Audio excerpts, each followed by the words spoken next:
الحمد للہ رب العالمین والصلاة والسلام علی خاتم النبیین اما بعد فاعوذ باللہ من الشیطان الرجیم بسم اللہ الرحمن الرحیم. پڑھیے الصلاة والسلام علیک یا رسول اللہ وعلی آلک واصحابک یا حبیب اللہ. الصلاة والسلام علیک یا نبی اللہ وعلی آلک واصحابک یا نور اللہ. درود پاک پڑھنے کے بے شمار فضائل و برکات ہیں.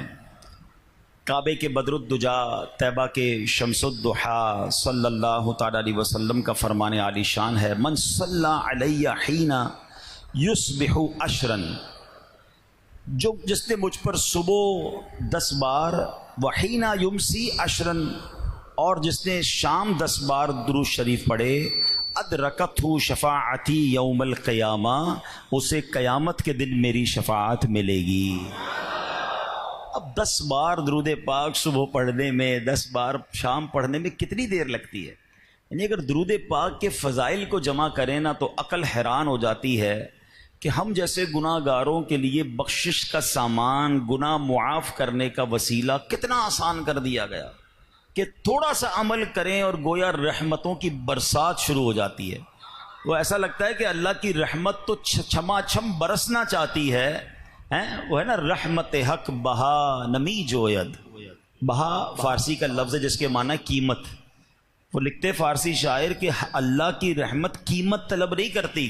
رحمت حق بہا نمی جوید، رحمت حق بہا نمی جوید. اللہ کی رحمت تو بہانے تلاش کرتی ہے، کسی طرح برس جائے. تو پھر کیوں نہ درود پاک پڑھتے رہا کریں. اور پھر شفاعت کا وعدہ، تو جتنا ہو سکے اپنے آپ کو فضول باتوں سے نکالیے اور درود پاک کی کثرت کیجیے. اللہ مجھے بھی عمل کی توفیق عطا فرمائے، آپ کو بھی نصیب فرمائے. محبت کے ساتھ با آواز بلند درود پاک پڑھ لیجیے. صلو علی الحبیب صلی اللہ تعالی علی محمد صلی اللہ علیہ وسلم. آج کا موضوع بڑا انٹرسٹنگ ہے، بڑا نرالا ہے. بالخصوص جو سائنس کے اسٹوڈنٹس ہیں ان کو اور لطف آئے گا.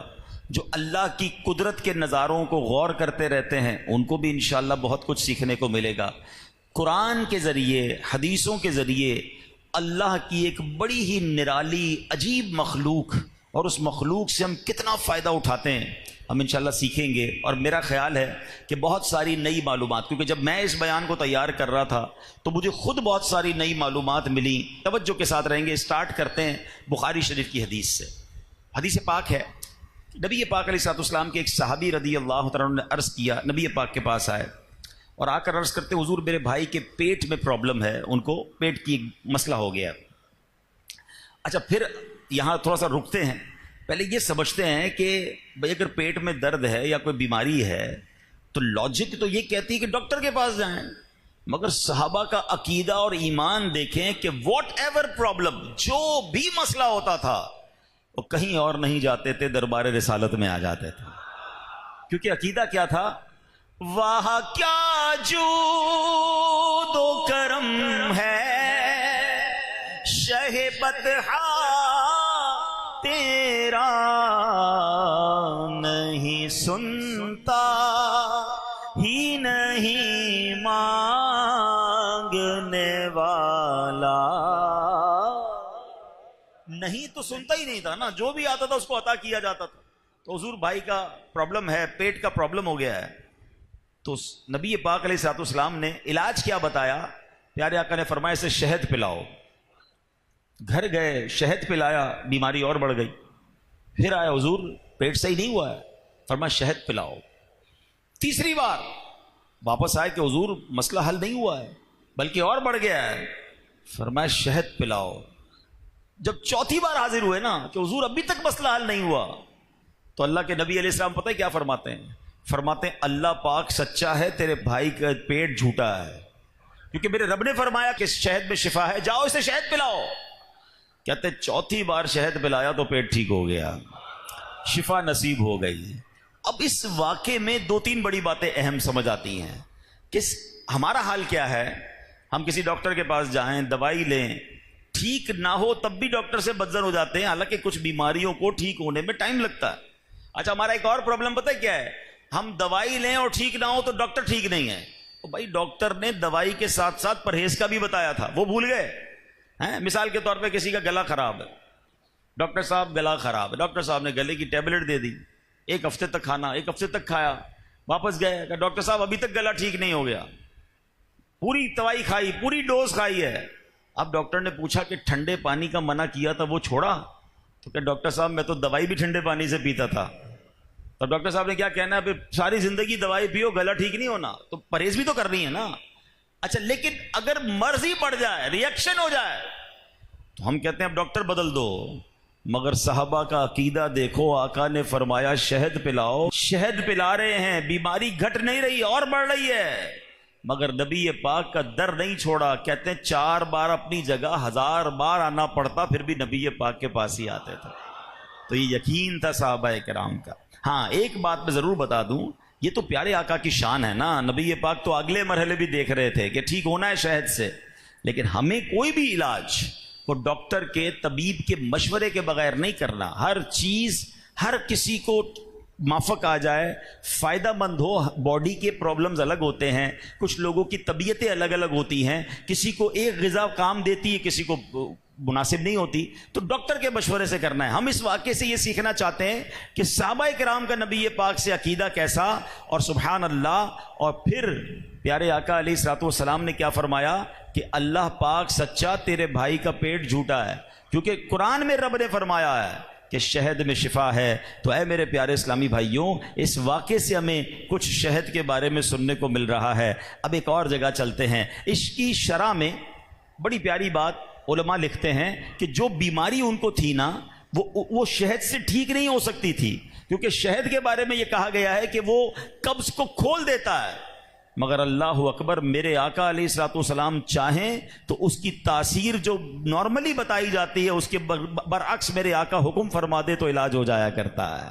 کیا فرماتے؟ بڑی پیاری بات، کام جو ان سے ہوا پورا ہوا۔ مولانا حسن رضا خان صاحب لکھتے ہیں، کام جو ان سے ہوا پورا ہوا، ان کی جو تدبیر ہے، تقدیر ہے۔ آقا کی زبان سے جب نکلتا ہے نا تو رب اسے پورا فرما دیتا ہے۔ بڑا خوبصورت نعت کا شعر ہے نا کہ معجزہ میرے نبی کا کہہ دیا تو ہو گیا۔ آقا نے جس کے بارے میں جو فرمایا نا وہ ہو گیا، تو نبی پاک کی زبان سے نکلے تو پھر کیوں نہ کام بن جائیں۔ اور اللہ کرے کہ ہمارے لیے بھی ہمارے آقا کی زبان مبارک سے شفاعت کا مژدہ مل جائے، نبی پاک اپنی غلامی میں قبول فرما لیں، ہماری مشکلیں آسان ہو جائیں، اور آقا اس کے لیے اللہ کی بارگاہ میں دعا فرمائیں۔ بڑا پیارا شعر فارسی زبان کا ہے اور سیدی اعلیٰ حضرت نے لکھا ہے، آؤ مل کر پڑھ لیتے ہیں۔ اپنی مشکلوں کو ذہن میں لائیے اور تصور کیجئے کہ حضور ہماری مشکلوں کے بارے میں بھی کچھ ارشاد فرما دیجئے تو ہماری بگڑی بھی بن جائے۔ شہاب کس نوازی کل طبیبا چارہ سازی کل مریض درد اسیانم اغثنی یا رسول اللہ، مریض درد اسیانم اغثنی یا رسول اللہ، ہماری بگڑی بنا دیجئے۔ اب آگے چلتے ہیں میرے پیارے اسلامی بھائیوں۔ اب یہاں ایک تو صحابہ کرام علیہ رضوان کا جو ایمان اور عقیدہ پتہ چلا نا، یہ مجھے اور آپ کو بھی سکھاتا ہے کہ ہمیں جب اللہ کی بارگاہ میں کوئی التجا پیش کر رہے ہیں، جب رسول پاک علیہ الصلوۃ والسلام کا وسیلہ پیش کر کے عرض کر رہے ہیں، اگر دعا قبول نہیں ہو رہی، کام نہیں بن رہا، تو اس در سے مایوس نہیں ہونا ہے، ہمیں پکارتے رہنا ہے، ہمیں التجا کرتے رہنا ہے، اور اگر کام نہیں ہو رہا تو یہ سمجھنا ہے یہی میرے لیے بہتر ہے۔ لوگ دعا چھوڑ دیتے ہیں، لوگ نبی پاک کی بارگاہ میں التجا کرنا چھوڑ دیتے ہیں۔ ایسا کبھی نہ کریں، دل کو ان سے جدا نہ کریں، بلکہ گڑ گڑاتے رہیں، مانگتے رہیں، ضرور کرم ہوگا، کیونکہ پڑے ہی رہنے سے کام ہوگا۔ مانگتے چلے جانا ہے، انشاءاللہ جھولی بھری جائے گی، اور ایسی بھرے گی کہ کوئی کمی باقی نہ رہے گی۔ مانگیں گے مانگے جائیں گے، منہ مانگی پائیں گے انشاءاللہ۔ مایوس نہیں ہونا ہے، مانگیں گے مانگے جائیں گے، منہ مانگی پائیں گے، سرکار میں نالا ہے نہ حاجت اگر کی ہے۔ لا کس کو کہتے ہیں عربی میں؟ نہیں۔ نبی پاک نا نہیں فرماتے، لا نہیں فرماتے۔ اچھا کچھ لوگ ہوتے جو منع نہیں کرتے مگر کنڈیشن کر دیتے ہیں، دیکھو اگر میرا یہ کام ہو گیا نا پھر تمہاری مدد کر دوں گا، ایک جگہ سے پیسے آنے، دعا کرو وہ کام ہو گیا، پیسے آ گئے پھر تمہیں یہ دے دوں گا۔ اگر کے ساتھ بندہ وعدہ کرتا ہے، آقا کا دربار وہ ہے جہاں لا بھی نہیں ہے، جہاں اگر بھی نہیں ہے، جو جاتا ہے اسے عطا فرماتے ہیں۔ مانگیں گے مانگے جائیں گے، منہ مانگی پائیں گے، سرکار میں نالا ہے نہ حاجت اگر کی ہے۔ قرآن پاک کی ایک آیت کئی بار سنی ہوگی، اللہ قرآن میں فرماتا وَإِن تَعُدُّوا نِعْمَةَ اللَّهِ لَا تُحْصُوهَا، اور اگر تم اللہ کی نعمتیں گنو، کاؤنٹ کرو تو انہیں شمار نہیں کر سکو گے۔ جنہوں نے یہ آیت سنی ہے نعمتیں کے بارے میں جب بھی بیان ہوتا ہے نا تو نارملی ہم اپنے باڈی پارٹس پر غور کرتے ہیں، اور واقعی ہمارا جسم بھی اللہ کی اتنی بڑی نعمت ہے کہ اسی کو کاؤنٹ نہیں کر سکتے۔ آنکھیں، کان، ہاتھ، انگلیاں ہیں، آگے چلیں تو پیر، گردے، پھیپڑے، دل، کیا کیا رب نے نہیں دیا ہے اور بن مانگے دیا۔ یہ اتنی نعمتیں ہیں، اسی پر اگر میں بیان کرتا جاؤں کہ جناب یہ سانس کا اندر لینا اور باہر نکال دینا، پانی پی کر جناب یورین کو پاس کر دینا۔ ابھی میں پچھلے دنوں ڈائلیسس سینٹر کے لیے دورہ کرنے ہم گئے تھے، تو ڈائلیسس مشین کو پہلی بار میں نے بڑے کلوزلی سمجھا تو پتا چلا کہ باقاعدہ اتنی بڑی لاکھوں روپے کی مشین آتی ہے اور وہ گردے کا کام کرتی ہے، اور کام کیا کرتی ہے کہ خون جو ہے اس کے اندر جاتا ہے اور جناب وہ صاف ہو کر واپس جو ہے وہ باڈی میں آتا ہے۔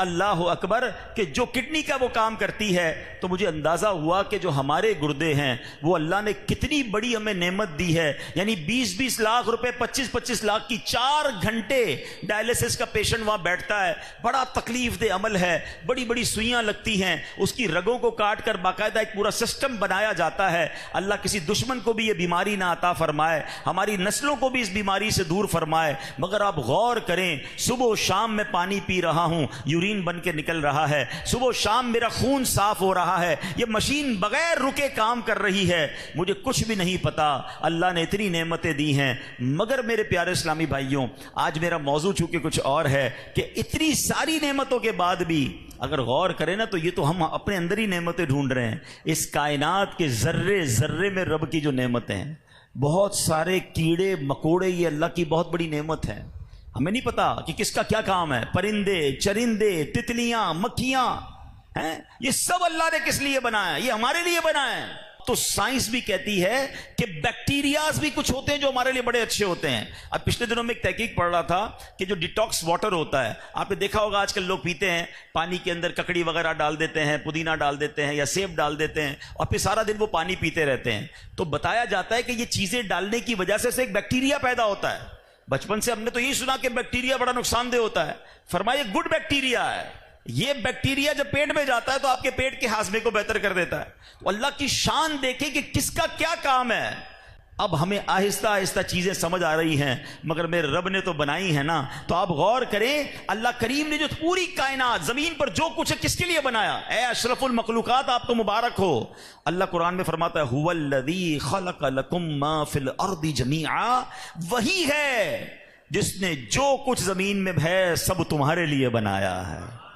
ہمیں رب نے اپنے لیے بنایا ہے اور ہمارے لیے سب کچھ بنایا ہے۔ مگر مسئلہ یہ ہے کہ ہم سب کچھ کو حاصل کرنے میں کھو گئے، جس لیے رب نے بنایا تھا وہ بھول گئے، اللہ کی اطاعت بھول گئے، اللہ کی عبادت بھول گئے۔ یہ ساری کائنات ہمارے لیے بنائی ہے، ہمیں اشرف المخلوقات بنایا ہے۔ ہم نے شہد کے واقعے سے بیان کو سٹارٹ کیا تھا۔ اے میرے پیارے اسلامی بھائیوں، بڑی عجیب باتیں آج آپ کو پتہ چلیں گی کہ انسانی نسل جو ہے نا، ہماری انسانی نسل کی بقا بھی یہ شہد کی مکھیوں کے ساتھ جڑی ہوئی ہے۔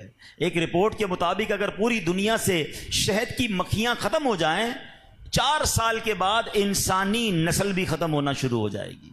اب اس کی وجہ کیا بتایا جاتا ہے کہ پودے جتنے بھی ہیں ان میں پولینیشنز ہوتا ہے، مکھیاں ایک پودے پر بیٹھتی ہیں اور ان کے پیروں میں کچھ خاص قسم کے ذرات لگ جاتے ہیں، پھر یہ اڑ کے دوسرے پودے پہ بیٹھتی ہیں تو یہ ذرات ٹرانسپورٹ ہو جاتے ہیں، دوسرے پودے پہ پہنچتے ہیں، اور اس طرح یہ پودوں کی افزائش ہونا شروع ہوتی ہے۔ یہ سبزیاں، یہ فروٹ، یہ جتنے پودے ہیں یہ اس طرح ٹرانسپورٹ سسٹم کے ذریعے یہ بڑھتے چلے جاتے ہیں اور ان کی نسل بھی بڑھتی ہے۔ اگر یہ رک جائے سسٹم تو بتایا جاتا ہے کہ عالمی ادارہ خوراک کے مطابق دنیا میں پودوں کی 80% پیداوار شہد کی مکھیاں اور تتلیاں بنتی ہیں۔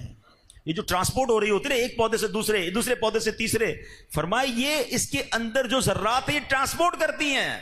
80% پودوں کی نشو نما کی وجہ شہد کی مکھیاں اور تتلیاں ہوتی ہیں۔ اور اب آپ ذرا غور کریں، یہ میرے بزرگ بیٹھے ہیں جو میری ایج یا مجھ سے بڑی عمر کے ہیں، ہم نے اپنے بچپن میں اپنے گھروں کے پاس تتلیاں اڑتے دیکھی تھیں۔ ہم نے اپنے بچپن میں جناب گھر کے باہر درخت لگا ہوتا تھا، اس پر شہد کا چھتا ہوتا تھا۔ ابھی آج کی جنریشن نے تو شاید کراچی میں کوئی چھتا بھی نہیں دیکھا، تتلیاں بھی شاید ٹی وی پر یا ویڈیو پر دیکھی ہوں گی۔ ہم اسکول میں جاتے تھے، ہمارے اسکول میں پودے لگے ہوتے تھے، وہاں تتلیاں ہوتی تھیں۔ یہ سب کہاں چلی گئیں؟ یہ اس کی بڑی وجہ یہ ہے، ہم اس دنیا میں پہلے ایک بات سمجھ لیں، اللہ نے یہ زمین صرف انسانوں کے لیے نہیں بنائی ہے، یہ بہت ساری مخلوق کی یوں سمجھیے زمین ہے۔ یہاں پرندوں کے لیے بھی گھر ہیں، پرندوں کا بھی اس میں اسٹیک ہے نا جناب، یہاں جانور بھی رہتے ہیں، یہاں تتلیاں بھی رہتی ہیں، یہاں پکھیاں بھی رہتی ہیں۔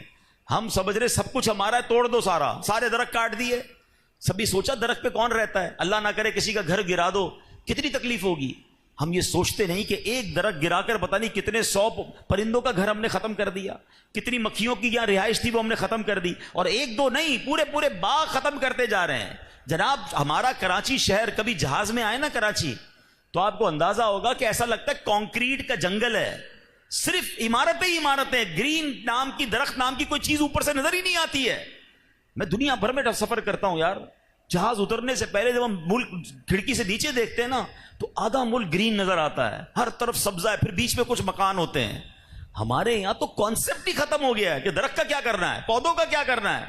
پہلے ہر گھر کے باہر کوئی پودا لگتا تھا، لوگ اپنی کھڑکیوں میں پودے اگاتے تھے، اور ہم سمجھتے جناب یہ صرف خوبصورتی نہیں، یہ ایکو سسٹم ہے، یہ اللہ کی مخلوق کو دعوت دیتی ہے آپ کے پاس۔ یہ مخلوق شہروں میں آتی ہے، رہتی ہے، ورنہ آہستہ آہستہ یہ مخلوق ختم ہوتی جا رہی ہے۔ اور پھر یہ جو گرمی بڑھ رہی ہے اس کی بھی بڑی وجہ یہی بتائی جاتی ہے کہ جناب جو گلوبل کلائمیٹ چینج ہے اس کی بڑی وجہ یہ ہے کہ بڑی تیزی سے دنیا میں درخت کٹ رہے ہیں، فارسٹ کم ہو رہے ہیں، باغات کم ہو رہے ہیں، اور اس کی بنا پر یہ آپ دیکھیں کتنی گرمی پڑتی جاتی ہے۔ تو اللہ کرے کہ یہ بات ہمیں سمجھ آئے اچھی نیتوں کے ساتھ۔ اب آپ غور کریں، سائنس یہ کہتی ہے تو لوگ کہتے ہیں یار یہ بات بڑی اچھی کر رہے ہیں، ارے میں سائنس کی بعد میں مانوں، پہلے اپنے نبی علیہ الصلوۃ والسلام کی بات مانوں کہ میرے آقا فرماتے جس کا مضمون ہے کہ درخت لگاؤ یہ صدقہ ہے، جب تک اس سے مخلوق فائدہ اٹھائے گی، پرندے فائدہ اٹھائیں، اللہ کی کوئی بھی مخلوق فائدہ اٹھائے گی، لگانے والے کو اس کا ثواب ملتا رہے گا۔ میرے آقا نے خود اپنے ہاتھوں سے پودے لگائے ہیں،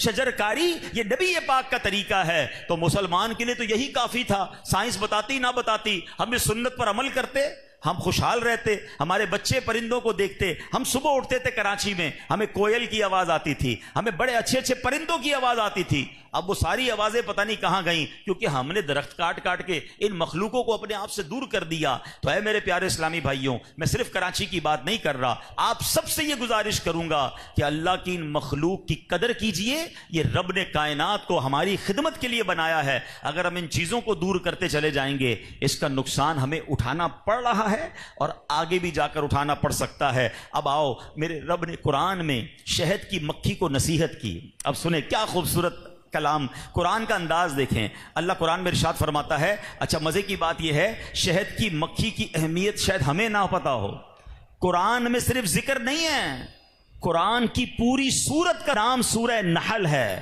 نحل کہتے ہیں شہد کی مکھی کو، اور یہ 14ویں پارے میں یہ سورت موجود ہے. اللہ قرآن میں فرماتا ہے وَأَوْحَى رَبُّكَ إِلَى النَّحْلِ أَنِ اتَّخِذِي مِنَ الْجِبَالِ بُيُوتًا وَمِنَ الشَّجَرِ وَمِمَّا يَعْرِشُونَ. اور تمہارے رب نے شہد کی مکھی کے دل میں یہ بات ڈال دی کہ پہاڑوں میں اور درختوں میں اور چھتوں میں گھر بناؤ. اللہ نے یہ بات ان کے دلوں میں ڈالی ہے کہ کہاں گھر بنانے؟ پہاڑوں میں، چھتوں میں. اور فرمایا پھر ہر قسم کے پھلوں میں سے کھاؤ اور اپنے رب کے بنائے ہوئے نرم اور آسان راستوں پر چلتی رہو.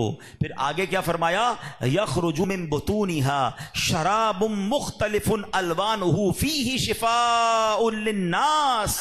اس کے پیٹ سے ایک پینے کی رنگ برنگی چیز نکلتی ہے، اس میں لوگوں کے لیے شفا ہے. فرمایا بے شک اس میں غور و فکر کرنے والوں کے لیے نشانیاں ہیں. اللہ اکبر. سائنس حیران ہے. یہ قرآن کا یوں سمجھیے اشارہ ہے کہ اس میں تحقیق کرو، اس میں ریسرچ کرو، اس میں غور و فکر کرو، تمہیں اللہ کی قدرت کے ایسے ایسے نظارے ملیں گے. آج بھی عقلیں حیران ہیں. اگر فقط شہد بنانے کا فلسفہ سمجھ لیا جائے، اس میں مکھیوں کو اللہ نے کیسی کمال کی حکمت عطا فرمائی یہ سمجھ لے تو انسان حیران ہو جاتا ہے کہ جو رب مکھی کے اندر یہ پورا نظام داخل کر سکتا ہے وہ کیسا قادر مطلق ہے، وہ اس کائنات کا نظام کیسا چلانے والا ہے. اب ذرا غور سے سنتے جائیے اور اللہ کی قدرت کو سمجھتے بھی جائیے، جھومتے بھی جائیے کہ میرا رب کیسا باکمال اور کس طرح کمال کو پیدا کرنے والا ہے. علامہ دمیری رحمت اللہ تعالی لکھتے ہیں شہد کی مکھیاں انتہائی ہوشیار اور عقل مند ہوتی ہیں. انہیں سال کے موسموں کی بھی واقفیت ہوتی ہے. یہ بالکل کلائمیٹ کو بھی سمجھ رہی ہوتی ہیں. بارش آنے والی ہے اس کا انہیں پہلے سے اندازہ ہو جاتا ہے. یہ ماہر انجینئر ہوتی ہیں، معمار ہوتی ہیں. فرمایا اپنا چھتا خود بناتی ہیں اور یہ چھتا 1000 خانوں پر مشتمل ہوتا ہے. اس کے باکسز ہوتے ہیں اور ہر باکس 6 کونوں والا ہوتا ہے. اور جو جیومیٹری کے اسٹوڈنٹ ہیں، سائنسدان بتاتے ہیں، جیومیٹری کے اسٹوڈنٹ بتاتے ہیں، وہ سب سے کم جگہ گھیرے گا. یعنی پورا آپ کی جگہ یوز میں آئے گی، کوئی جگہ ضائع نہیں ہوگی. تو 6 کونوں والا یہ کھانا بناتی ہیں، باکس بناتی ہیں. پھر فرمایا کہ علامہ دمیری رحمت اللہ تعالی مزید لکھتے ہیں کہ حیرت کی بات تو یہ ہے کہ شہد کی مکھیاں یہ چھتا بنانے کے لیے کوئی اسکیل، کوئی کمپاس، کوئی پرکار یوز نہیں کرتی ہیں، مگر کمال یہ ہے کہ تمام کے تمام باکس ایک ہی سائز کے ہوتے ہیں، اس کی گہرائی ایک سائز کی ہوتی ہے. اللہ اکبر. ان میں کام تقسیم ہوتے ہیں. کچھ مکھیوں کا کام شہد بنانا ہوتا ہے، کچھ کا کام موم بنانا ہوتا ہے، کچھ چھتا تعمیر کرتی ہیں، کچھ پانی لاتی ہیں. یہ سب مل جل کر زبردست تقسیم کاری کے ساتھ یہ شہد بناتی ہیں. اللہ اکبر. اب ذرا غور تو کیجئے نا، یہ نظام کس نے ان کے دلوں میں ڈالا، یہ سسٹم کس نے انسٹال کیا، یہ ذمہ داری کس نے ان کو دی. اللہ اکبر. تو بے ساختہ دل سے آواز نکلتی ہے کہ وہی تو ہے جو نظام ہستی چلا رہا ہے، میرا خدا ہے. کوئی تو ہے جو نظام ہستی چلا رہا ہے، میرا خدا ہے. دکھائی بھی جو نہ دے، نظر بھی جو آ رہا ہے، وہی خدا ہے، وہی خدا ہے. کسی کو تاجے وقار بخشے، کسی کو ذلت کے غار بخشے، جو سب کے ماتھے پہ مہر قدرت لگا رہا ہے، وہی خدا ہے، میرا خدا ہے. سفید اس کا، سیاہ اس کا، نفس نفس ہے گواہ اس کا،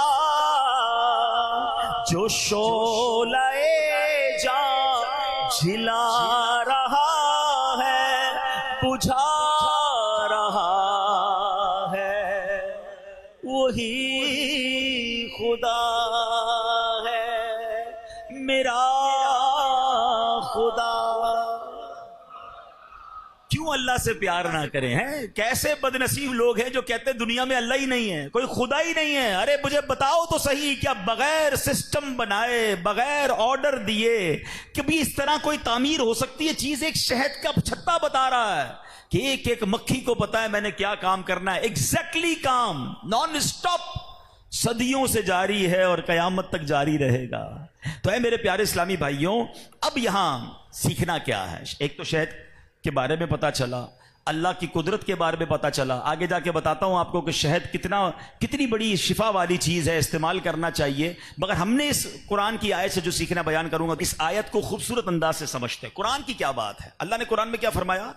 ان اتخذی من الجبال بیوتا ومن الشجر ومما یعرشون۔ اللہ نے کیا فرمایا کہ پہاڑوں اور درختوں اور چھتوں میں گھر بناؤ۔ مکھیاں کتنی فرما بردار ہیں، ان 3 جگہوں کے علاوہ آپ کو کہیں بھی چھتا نہیں ملے گا۔ فرما برداری دیکھیے گا۔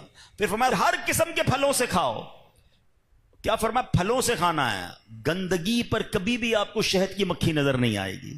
جو اللہ نے آرڈر دیا آپ کو شہد کی مکھی پھلوں پھولوں پر ہی نظر آئے گی۔ پھر فرمایا اور اپنے رب کے بنائے ہوئے نرم و آسان رستوں پر چلتی رہو۔ اب ذرا غور کریں پیارے اسلامی بھائیوں، شہد کی مکھی کیسی فرما بردار ساری دنیا میں، بلکہ انہوں نے تو ترتیب کا بھی خیال رکھا ہے۔ اللہ نے پہلے کیا فرمایا؟ کدھر بنانا ہے؟ پہاڑوں میں۔ سب سے زیادہ چھتے آپ کو پہاڑوں میں ملیں گے۔ سیکنڈ نمبر پہ چھتے آپ کو درختوں میں ملیں گے۔ تیسرے نمبر پر چھتے آپ کو کبھی کبھی چھتوں میں مل جائیں گے۔ تو پتا چلا ایک تو تیسرے سے چوتھے پوائنٹ پر نہیں گئے، بلکہ اس ترتیب کا خیال بھی شہد کی مکھیاں رکھ رہی ہیں جو حکم رب نے قرآن میں دیا۔ پھر فرمایا پھلوں اور پھولوں کا رس، کوئی گندگی کسی کچرے کے ڈھیر پر آپ کو شہد کی مکھی نہیں ملے گی۔ علماء کہتے ہیں جو شہد کی مکھی اللہ کی ایسی فرما برداری کر رہی ہے، جو آرڈر دیا ہے اس کو پورا کر رہی ہے، تو اس کا صلہ کیا ملا کہ اللہ نے پھر اس کے اندر کیا بنایا؟ یخرج من بطونها شراب مختلف الوانہ فیہ شفاء للناس۔ اس کے پیٹ سے ایک پینے کی رنگ برنگی چیز نکلتی ہے جو لوگوں کے لیے شفا ہے۔ فرما برداری کرو، پھر دیکھو صلہ کیسا ملتا ہے، اجر کیسا ملتا ہے، پھر شفا نکلتی ہے۔ تو سبحان اللہ، یہ شہد کی مکھی مجھے اور آپ کو سکھا رہی ہے کہ جدھر جانے کا حکم دیا ہے اے بندوں ادھر جانا۔ میں تو مکھی، تم تو اشرف المخلوقات ہو، تم تو نبی پاک کے امتی ہو۔ مجھے رب نے فرمایا پھلوں اور پھولوں کے علاوہ کہیں اور نہیں جانا، میں گندگی پر نہیں جاتی۔ تم مسلمان ہو کر حرام کیسے کھا لیتے ہو؟ تم مسلمان ہو کر حرام کیسے کما لیتے ہو؟ ارے مسلمان ہو کر لوگوں پر ظلم کر کے پیسے کیسے چھین لیتے ہو؟ حلال کمانا جو اللہ نے اجازت دی ہے، کیونکہ جب سے میں نے فرما برداری شروع کی ہے اللہ نے مجھے شفا والا، میٹھا میٹھا شہد بنانے والا بنا دیا۔ اے مومنو، تم بھی رب کی فرما برداری کرو، اللہ تمہیں بھی شفا والا شہد جیسا میٹھا میٹھا اجر عطا فرما دے گا۔ ہاں، حلال کھانے والے بڑے سکون میں رہتے ہیں، اللہ کی فرما برداری کرنے والے مزے میں رہتے ہیں، کیونکہ وہ رب کی فرما برداری کرتے ہیں۔ اللہ ان کی دنیا بھی اچھی کر دیتا ہے، ان کی آخرت بھی اچھی کر دیتا ہے۔ آپ دیکھیں سود کا کام کرنے والا، رشوت کا کام کرنے والا، چوری چکاری کرنے والا، ڈکیتی مارنے والا، مسلمانوں پر ظلم کر کے پیسے کمانے والا، آپ کو ٹینشن میں ہی نظر آئے گا۔ پیسے بہت ہوں گے، بہت پیسے، بنگلے، گاڑیاں، لیکن رات کو نیند آ رہی ہے، اس کو ہر وقت ٹینشن ہے ابھی چھاپا پڑ جائے گا، ابھی پولیس آ جائے گی، ابھی کوئی نہ کوئی نوٹس آ جائے گا۔ ارے اس پیسے کا کیا کرنا ہے جس میں چین ہی نہیں ہے؟ بہت خوبصورت مثال علماء نے دی کہ دیکھو کھانے میں بھی شہد کی مکھی وہی کھاتی جو رب نے بتایا، چلتی بھی اسی راستوں پر جس میں رب نے بتایا ہے، اور گھر بھی وہی بناتی جہاں رب نے بتایا۔ تو اللہ نے صلے میں کیا دیا؟ ساری دنیا کی مکھیاں ایک طرف، شہد کی مکھی کیسی مبارک کہ اس کا ذکر قرآن میں فرما دیا اور اس کو شفا والا شہد عطا فرما دیا۔ یہ میسج ہے ہم سب کے لیے کہ جو رب نے فرمایا ہے تم ویسی زندگی گزار لو، اللہ تمہاری دنیا بھی اچھی کر دے گا، تمہاری آخرت بھی اچھی کر دے گا۔ اللہ اکبر۔ اب شہد کا کمال دیکھو، یہ جو شفا والا فرمایا نا، طبی تحقیقات کے مطابق شہد میں آئرن اور وٹامنز اور اینٹی آکسیڈنٹ پائے جاتے ہیں۔ انہی خصوصیات کی وجہ سے شہد کو سپر فوڈ کہا جاتا ہے۔ شہد آواز کو صاف کرتا ہے، بینائی کو آئی سائٹ کو تیز کرتا ہے اور بھوک کو بڑھاتا ہے، زخم کو ٹھیک کرتا ہے اور تازہ گوشت باڈی میں پیدا کرتا ہے، جسم کا رنگ جو ہے وہ کلر جو ہے وہ فیئر ہونے لگ جاتا ہے، نکھرنے لگ جاتا ہے، عقل زیادہ کرتا ہے، کھانسی اور جریان کو ختم کرتا ہے، چربی کو کم کرتا ہے، شہد کے استعمال سے کولیسٹرول لیول میں کمی آتی ہے، ہائی بلڈ پریشر میں بہتری آتی ہے، سر کی خشکی کا خاتمہ کرتا ہے اور وزن میں کمی لاتا ہے۔ اب اللہ کی قدرت کا ایک اور نظارہ، میرے لیے بالکل نئی معلومات تھی، حالانکہ میں نے شہد پہ بہت ریسرچ کی ہے، مگر یہ جو میں نے آج پڑھا یہ اور کب اور کہتے ہیں نا محبت رب سے اور بڑھ گئی، میرے رب کی قدرت کے نظارے۔ اب ذرا سنیے، یہ تو ہم کو پتا ہے کہ شہد کی مکھیاں مختلف پھلوں اور پھولوں کا رس چوس کے آتی ہیں، کوئی کڑوا بھی ہوتا ہے، کوئی میٹھا بھی ہوتا ہے۔ جب یہ شہد کے چھتے میں جمع ہوتی ہے نا تو اللہ پاک نے ہر کے پیٹ میں ایک تھیلی بنائی ہے، ٹھیک ہے، اس کو کراپ کہتے ہیں، اپنے وزن سے زیادہ وہ رس چوس لیتی ہے اور اس کو ٹرانسپورٹ کر کے اپنے چھتے تک لے آتی ہے۔ ان کے جو منہ کے اندر میں نے کہا تھا نا کچھ بیکٹیریا کچھ انزائمز کام کے ہوتے ہیں، ہنی اسٹمک میں موجود جو انزائمز ہوتے ہیں وہ رس کو توڑ کر اس کو گلوکوز اور فرکٹوز میں تبدیل کر دیتے ہیں، پھر یہ سارا رس جو ہے مکھیاں اب کیا کرتی ہیں، اس پہ اپنے پر پھر پھڑاتی ہیں۔ اب اللہ نے دیکھو کیسا نظام دیا، کیونکہ اس میں پانی بھی ہوتا ہے، تو پانی کم کرنے کا طریقہ کیا ہوتا ہے کہ ساری شہد کی مکھیاں اس رس کے اوپر اپنے پروں کو پھر پھڑا کر ہوا کا انتظام کرتی ہیں تاکہ پانی اڑنا شروع ہو جائے اور خالص شہد نیچے آ جائے۔ آپ سوچیں ہم بڑے بڑے پنکھے لگاتے ہیں کہ یار یہ جگہ کو سکھانا ہے، پانی کو اڑانا ہے، یہ شہد کی مکھیوں کے جو پھر پڑاتے ہوئے پر ہیں وہ اس سے پانی کو، اس شہد سے پانی کو ایوپوریٹ کرتے ہیں، اور سائنس بتاتی ہے کہ جب یہ شہد کمپلیٹ ہوتا ہے تو صرف 18% اس میں پانی رہ جاتا ہے، باقی جناب اس کے اندر وہ خالص شہد ہوتا ہے، اور اس کے بعد وہ موم کے ان خانوں میں اس کو فل اپ کر کے اس کو تہ لگا دی جاتی ہے۔ تو یہ ہے میرے رب کی قدرت کے نظارے، اللہ اکبر۔ اب میرے پیارے اسلامی بھائیوں، سوال یہ ہے کہ جب مکھی اللہ کی فرما برداری کرے تو اللہ ایسا انعام عطا فرمائے، ہم تو وہ ہیں جن کے لیے ساری کائنات بنائی۔ ابھی میں نے آپ کو قرآن کی آیت سنائی نا کہ اللہ نے یہ ساری چیزیں تمہارے لیے بنائی ہیں، اگر میں اور آپ اللہ کی فرما برداری کریں تو کیا ہوگا؟ اللہ قرآن میں فرماتا ہے وَمَن يُطِعِ اللَّهَ وَرَسُولَهُ فَقَدْ فَازَ فَوْزًا عَظِيمًا، جو اللہ اور اس کے رسول کی فرما برداری کرے اس نے بڑی کامیابی پائی، بڑی کامیابی، دنیا میں بھی خیر آخرت میں بھی خیر۔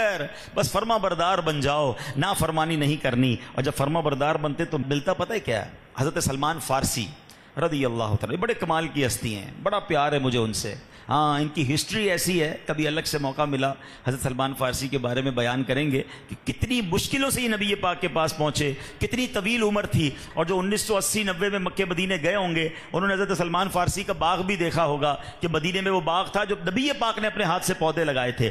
حضرت سلمان فارسی بڑے مہمان نواز تھے۔ ہوا یہ کہ ایک شخص آیا آپ کے پاس، آپ نے سوچا اس کی ذرا شاندار مہمان نوازی کرنی چاہیے، تو آپ کے پاس آس پاس ہرن دور گھوم رہے تھے اور پرندے اڑ رہے تھے، تو آپ نے پتہ کیا کہا؟ اے ہرنیوں اور پرندوں، تم میں سے ایک پرندہ اور ایک ہرن میرے پاس آ جائے، مجھے اپنے مہمان کی مہمان نوازی کرنی ہے۔ تھوڑی دیر ہوئی تو ایک پرندہ اور ایک ہرن سر جھکائے آ گیا اور آپ نے اس کو ذبح کیا اور مہمان نوازی کی۔ تو جو مہمان تھا وہ حیران ہو گیا، کہتا حضرت یہ کیسے ممکن ہے کہ آپ کے کہنے پر ہرن اور پرندہ خود قربان ہونے کے لیے آ گیا؟ صحابی رسول حضرت سلمان فارسی رضی اللہ عنہ کا جواب سنو، آپ کہتے تمہیں حیرانی ہو رہی ہے؟ کیا تم نے کوئی ایسا بندہ دیکھا ہے جو اپنے رب کی اطاعت کرتا ہو مگر یہ چیزیں جو رب نے اس کی خدمت کے لیے بنائی ہیں وہ اس کی اطاعت نہ کرے؟ یعنی اگر بندہ رب کی اطاعت کرے تو پھر ساری دنیا اس کی اطاعت کرتی ہے، رب کو راضی کرے اللہ سب کو راضی کر دیتا ہے، دنیا اس بندے کے پیچھے بھاگتی ہے جو اپنے رب کو راضی کرتا ہے۔ ہمارا پرابلم یہی ہے، ہم دنیا کو راضی کرنے کے چکر میں رب کو ناراض کر رہے ہیں۔ جی آپ دیکھیں نا اللہ والوں، اچھا اس کو آج کے دور میں سمجھ لیں، آج کے دور میں سمجھ لیتے نا، جو لوگ اللہ کے نیک بندے ہوتے ہیں ساری دنیا ان کے پیچھے ہوتی نہیں ہوتی، خدمت کرنے کے لوگ آگے پیچھے گھوم رہے ہوتے ہیں کیونکہ اللہ والے ہیں۔ آج مزارات اولیاء پر دیکھے نا دنیا کہاں کہاں سے آتی ہے، ارے انہوں نے رب کو راضی کیا، رب نے سب کو راضی کر دیا۔ ہمارا پرابلم یہ، کیا کمال کی بات کی حضرت سلمان فارسی نے، کوئی ایسا بندہ دیکھا ہے؟ کیا کہتے ہیں؟ تم نے کوئی ایسا بندہ دیکھا جو رب کو راضی کرے اور مخلوق اس کی خدمت نہ کرے؟ اس کا مطلب یہ ہے کہ بس اللہ کو راضی کرنا ہے۔ اے میرے پیارے اسلامی بھائیوں، اب ذرا شہد کی مکھی کا فارمولہ سنانا۔ اب کمال کی حدیثیں، یقین کریں مزے کو مزہ آ گیا، شہد جیسا منہ میٹھا ہو گیا۔ نبی پاک کا فرمان سنیں، آقا فرماتے ہیں مثل بلال، ہائے ہائے، حضرت بلال سے ویسے ہی ہم سب کو بڑی محبت ہے، آج ہم سب کی محبت میں اور اضافہ ہونے والا ہے۔ ہاں، حضرت بلال کے بارے میں نبی پاک نے کیا فرمایا؟ مثل بلال کمثل نحلۃ، فرمایا بلال کی مثال شہد کی مکھی جیسی ہے۔ ایسا کیوں فرمایا؟ فرماتے ہیں دونوں کی آپس میں مماثلت پتہ ہے کیا ہے؟ شہد کی مکھی اور بلال کی۔ کہا دونوں، شہد کی مکھی کڑوا رس بھی چوستی ہے، میٹھا رس بھی چوستی ہے، مگر نتیجہ جو نکلتا ہے نا وہ بڑا میٹھا ہوتا ہے۔ اسی طرح بلال کی شان یہ ہے، میٹھا رویہ اپناؤ تب بھی میٹھا جواب دیتے ہیں، کڑوی بات کرو تو بھی بلال میٹھا ہی جواب دیتے ہیں۔ ہاں، یہ سمجھ رہے ہیں حضرت بلال کے اخلاق کیسے؟ پیار سے بات کرو تب بھی پیار سے جواب ہے، اور ٹیڑھی بات کوئی کر رہا ہے، مزاج کے خلاف کر رہا ہے، پھر بھی میٹھا جواب ہے۔ آقا فرماتے بلال کی مثال ایسی ہے جیسے شہد کی مکھی کی مثال ہے۔ اللہ کرے ہم بھی ایسے ہو جائیں۔ ہمارے یہاں تو فارمولہ ہی الگ ہے، لوگ کہتے ہیں جناب ہم شریف کے ساتھ شریف ہیں، بدماش کے ساتھ بدماش ہیں۔ ارے بندہ بولے یہ فارمولہ کدھر سے آیا بھائی؟ شریف کے ساتھ شریف اور بدماش کے ساتھ بدماش نہیں۔ مسلمان اچھا مومن شریف کے ساتھ بھی شریف ہوتا ہے، بدماش کے ساتھ بھی شریف ہوتا ہے۔ جبھی تو بدماش توبہ کرے گا نا، آپ بھی بدماش بن جاؤ گے، آپ بھی آستینے چڑھاؤ گے، آپ بھی گالیاں نکالو گے، آپ بھی تو تڑاک کرو گے، تو فرق کیا رہا اس میں اور آپ میں؟ نہیں، یہ پیاری مثال یاد رکھنا، شہد کی مکھی کڑوا بھی چوستی ہے، میٹھا بھی چوستی ہے، مگر نکلتا کیا ہے؟ میٹھا۔ اب آپ سوچ لو ہمارے اندر سے کیا نکلتا ہے؟ ہمیں کوئی مسکرا کر ملے، اچھا ماشاءاللہ کیسے ہیں، تحفہ دے تو ہم کہ مرحبا آپ ٹھیک ہیں، سب ٹھیک ہے۔ ذرا کوئی ٹیڑھی بات کرے، ارے بندے کا رنگ ہی بدل جاتا ہے۔ ہمیں تجربہ ہوا یار، کبھی کبھی ایسا اچھا خاصا داڑھی والا نیک نمازی جب اس کو غصہ آتا ہے نا، بندہ حیران ہو جاتا ہے، بندہ ہی چینج ہو جاتا ہے، منہ سے گالیاں اول فول، منہ لال، لڑنے جھگڑنے، گریبان کھول دیا۔ یار بندہ کہ یہ وہی تھا جو نماز میں ہر وقت نظر آتا ہے، چہرے پہ داڑھی، بازو کا سر پر امامہ۔ اللہ اکبر! نہیں جناب، اخلاق کا ٹیسٹ ہی جب ہوتا ہے، یاد رکھیے گا، یہ کوئی ٹیسٹ نہیں ہے کہ آپ سے کوئی مسکرائے تو آپ بھی مسکرائے، آپ کو تحفہ دے تو آپ بھی تحفہ دیں، نہیں، مزہ ہی جب ہے آپ کے مزاج کے خلاف بات ہو، اب آپ میں ٹیمپرمنٹ کتنا ہے، اب آپ کا صبر کتنا ہے۔ اللہ حضرت بلال کے اخلاق کا صدقہ نصیب فرما دے۔ آگے سنیں، اب فرمایا ایک مرتبہ ایک شخص جو ہے حضرت خواجہ غریب نواز رحمۃ اللہ تعالی علیہ کی بارگاہ میں حاضر ہوا، عرض کی حضور مجھے آپ کی خدمت میں حاضر ہونے کی تمنا ہے، اور آج یہ نعمت مجھے مل گئی ہے، بڑا ارمان پورا ہو گیا۔ تھا وہ غیر مسلمان کے حلیے میں آیا تھا، اور ارادہ یہ تھا کہ خواجہ غریب نواز پر اٹیک کر کے آپ کو شہید کرنا ہے۔ حضرت خواجہ غریب نواز اللہ کے ولی، آپ نے اللہ کے نور سے پہچان لیا کہ اس کا ارادہ کیا ہے، اور وہ بڑا جناب بچھا جا رہا ہے، حضرت میں آپ کا دیوانہ، آپ کا فین، آپ سے محبت کرنے والا، حالانکہ ان کو پتہ تھا کس لیے آیا ہے۔ تو خواجہ غریب نواز نے ڈائریکٹ کہا کہ جس نیت سے آئے ہو نا وہ کام کر لو۔ اللہ اکبر! وہ تو لرزنے لگ گیا، اس کو سمجھ آ گئی کہ حضرت کو پہچان لیا کہ میں تو خنجر چھپا کے لایا ہوں۔ خنجر زمین پہ پھینکا، تھر تھر کانپنے لگا، کہ حضرت معاف کر دیں، میرا ارادہ یہ نہیں تھا، مجھے کسی نے ورغلا کے بھیجا، فلاں بندے نے پیسے دیے کہ آپ پر جا کر اٹیک کرنا ہے۔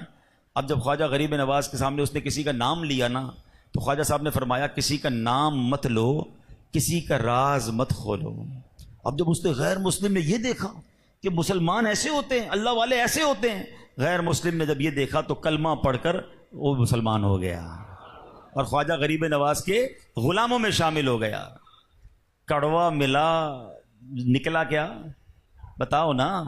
حضرت بلال کا صدقہ ملا نا غریب نواز کو، قاتل آیا تھا مگر آپ نے اسے معاف کر دیا۔ اچھا، نعت کے شعر ہم سب کو یاد ہیں، سلام اس پر کہ جس نے گالیاں سن کر، مل کے پڑھو نا، سلام اس پر کہ جس نے گالیاں سن کر، سلام اس پر کہ جس نے خون کے پیاسوں کو قبائیں دی، خون کے پیاسوں کو معاف کیا، گالیاں سن کر دعائیں دی، دشمن آ جائے تو، ہاں سب کو یاد ہے، چادر بھی بچھا دیتے ہیں، گالیاں دیتا ہے کوئی تو دعا دیتے ہیں، بس نعت تک۔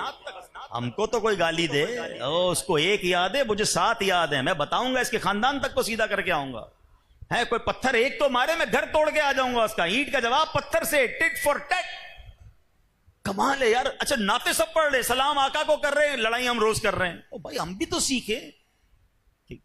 جانی دشمنوں کو معاف کیا اللہ والوں نے. خواجہ غریب نواز کو قتل کرنے آیا ہے نا. کیا پیارا، مجھے مزہ آ گیا. یقین کریں میں دوبارہ پڑھتا ہوں حدیث، دوبارہ پڑھتا ہوں. اس کی مٹھاس ایسی پیاری ہے کہ آقا علیہ الصلوۃ والسلام فرماتے ہیں، کیا کمال کی حدیث ہے، فرماتے ہیں مثل بلال کا مثل نحلۃ، بلال کی مثال ایسی ہے جیسے شہد کی مکھی جیسی ہے.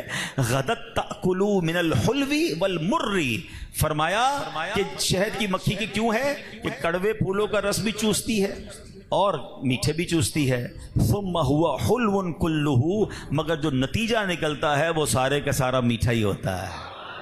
اللہ ایسا بنا دے، اللہ ایسا بنا دے. میں نے کہا نا 2 حدیثیں سنانی ہے، اب دوسرا سنو. اسی شہد کی مکھی سے کیا سیکھنے کو مل رہا ہے. نبی پاک فرماتے ہیں مسلمان کی مثال شہد کی مکھی جیسی ہے. دونوں میں مماثلت کیا ہے؟ واٹ از دا کمپیریزن، کیا سملیرٹی ہے؟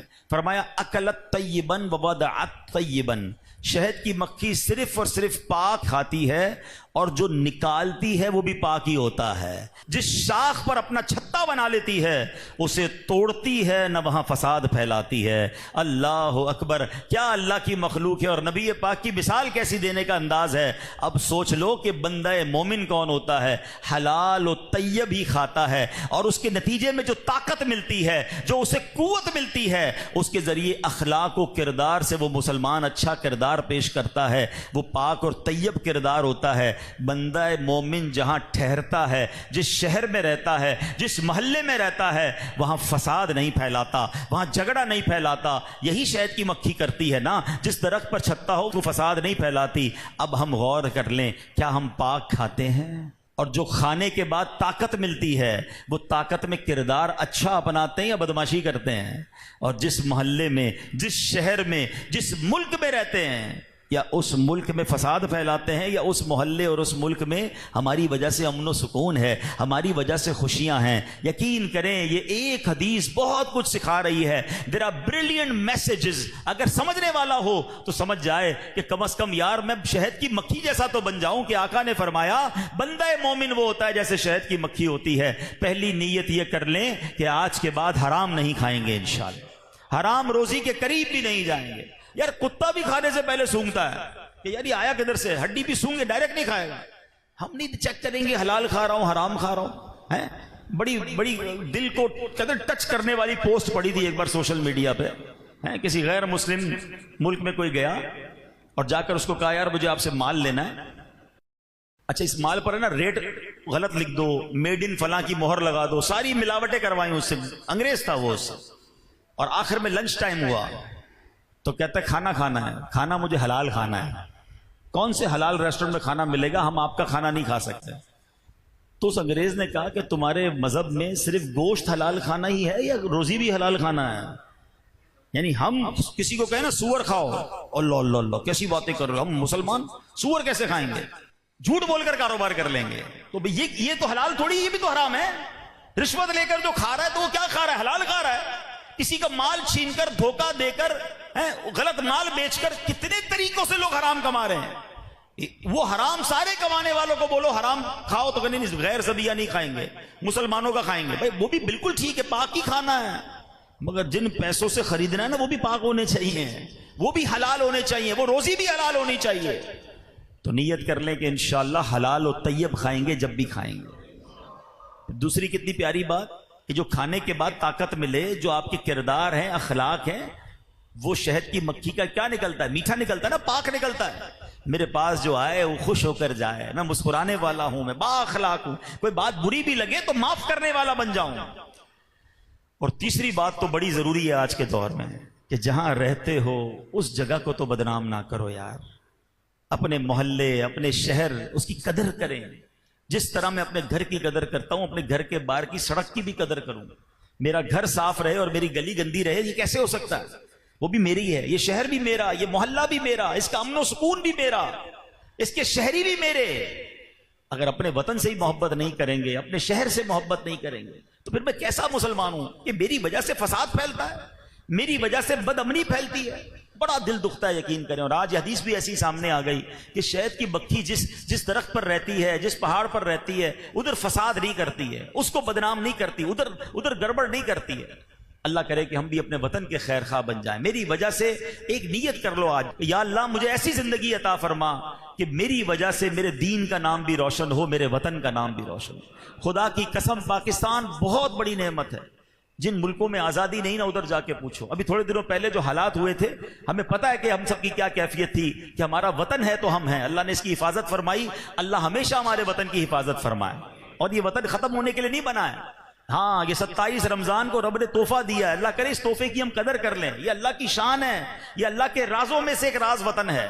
لیکن اے پاکستانیوں, قدر تو کرو نا یار. اب تو قدر کر لیں اس کی ترقی میں کردار ادا کریں, اس کو بربادی میں اپنا کردار ادا نہ کریں. تو بڑی پیاری بات یہ حدیث پاک سے سیکھنے کو مل رہی ہے کہ مسلمان شہد کی مکھی کی طرح ہوتا ہے, جہاں وہ چھتا بناتی ہے وہاں فساد نہیں کرتی. اللہ کرے کہ ہم اپنے وطن کے خیر خواہ بن جائیں. نبی پاک علیہ الصلوۃ والسلام نے فرمایا, جس کا مضمون ہے خوش نصیب ہے وہ جس کو اللہ پاک نے خیر کی چابی اور شر کا تالا بنایا. سمجھ رہے اس کو؟ فرمایا بد نصیب ہے وہ شخص, ہلاک ہوا وہ شخص جس کو اللہ نے شر کی چابی اور خیر کا تالا بنایا. اب اگر اس حدیث کو سمجھ لو نا تو ہم سب ایک دوسرے کو چیک کر لیں. خوش نصیب کون ہے؟ خیر کی چابی, یعنی وہ جدھر جاتا ہے نا خیر پھیلتی ہے, اچھائی پھیلتی ہے, لوگوں کو سہولت ملتی ہے, ایوری بڈی بیکم ریلیکسڈ, نیکی پھیل رہی ہے اور برائی بند ہوتی ہے. وہ نیکی کی دعوت دیتا ہے. مبارک ہو مبلغین کو جو قافلوں میں جاتے ہیں, جو درس دیتے ہیں, جو گلیوں میں جا کر نماز کی دعوت دیتے ہیں, جو اپنے محلوں میں رہتے ہیں تو پیار کی بات کرتے ہیں, محبت کی بات کرتے ہیں. آپ سے خیر پھیل رہی ہے, you are the lucky one. مگر آگے کیا فرمایا کہ بد نصیب ہے وہ شخص, ہلاک ہوا وہ جس کو اللہ نے شر کی چابی بنایا.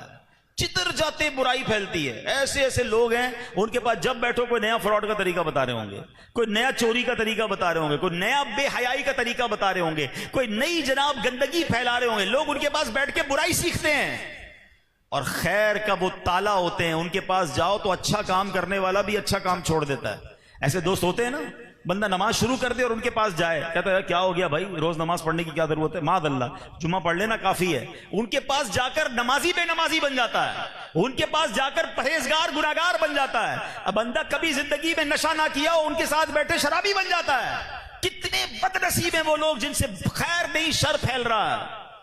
سوچئے میں کون ہوں, میرے پاس آ کر بے نمازی نمازی بن رہا ہے, میرے پاس آ کر شرابی شراب چھوڑ رہا ہے, میرے قریب ہونے والا اللہ کے قریب ہو رہا ہے یا شیطان کے قریب ہو رہا ہے. یہ مجھے اور آپ کو چیک کرنا ہے. میرے پاس آنے والا خوش ہوتا ہے یا میں اس کا دل ہی توڑ دیتا ہوں, میں جناب اس کو جھاڑ کر اس کا سارا موڈ آف کر دیتا ہوں. اس کا مطلب تو یہ ہوا نا میں خیر کا تالا اور شر کی چابی ہوں. اللہ کرے یہ بات سمجھ آ جائے اور اللہ مجھے اور آپ کو خیر پھیلنے کا ذریعہ بنائے. ایسی زندگی گزاریں کہ جب تک زندہ رہیں لوگ ہمیں زندگی میں بھی دعائیں دیں, خوش رہیں ہم سے, اور ہم دنیا سے چلے جائیں تو مرنے کے بعد بھی دعائیں خیر کرتے رہیں. ایسے بھی بد نصیب ہوتے ہیں کہ مر جائیں نا تو لوگ کہتے ہیں یار جان چھوٹ گئی. اللہ اللہ اللہ ایسی زندگی سے ہم سب کو محفوظ فرمائے. اللہ عمل کی توفیق عطا فرمائے. میرے اعمال کی اصلاح کرم سے